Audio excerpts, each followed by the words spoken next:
भारतीय संसद में वंदे मातरम पर चल रही चर्चा के दौरान महाराष्ट्र के मुख्यमंत्री देवेंद्र फडणवीस ने कहा कि वंदे मातरम केवल एक गीत नहीं बल्कि यह भारत की स्वतंत्रता का मंच है।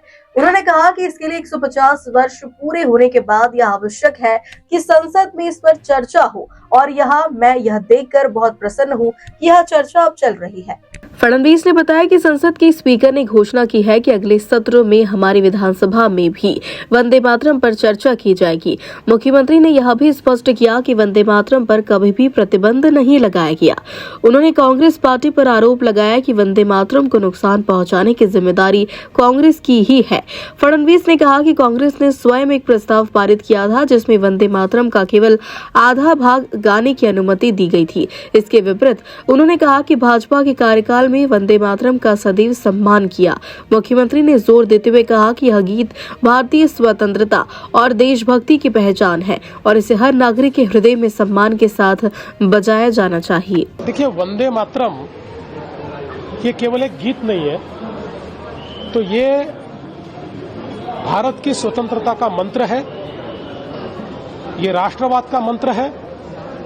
जिस वंदे मातरम को गाते हुए भारत के कई स्वतंत्रता सेनानी, क्रांतिकारी फांसी झूल गए, लेकिन उफ तक नहीं कहा, ये वो महामंत्र है जिस महामंत्र ने देश के आम आदमी को स्वतंत्रता के आंदोलन से जोड़ा। ये वो महामंत्र है और उसके 150 साल पूरे होने के बाद संसद में इस पर चर्चा होना बहुत लाजमी है और मुझे बहुत खुशी है कि ये चर्चा चल रही है।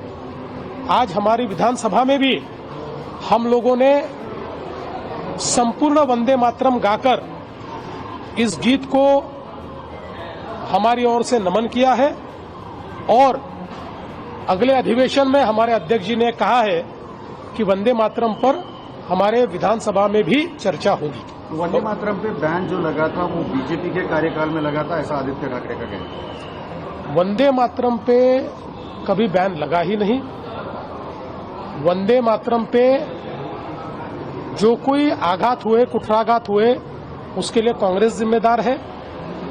कांग्रेस ने ही प्रस्ताव पारित करके वंदे मातरम को काट दिया और आधा ही वंदे मातरम गाया जाएगा ये कहा।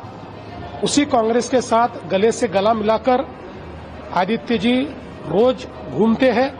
उन्होंने सवाल भाजपा को नहीं, उन्होंने सवाल कांग्रेस को पूछना चाहिए। भारतीय जनता पार्टी के कार्यकाल में वंदे मातरम का सिर्फ सम्मान हुआ है, कभी भी वंदे मातरम पर कोई पाबंदी नहीं लगी।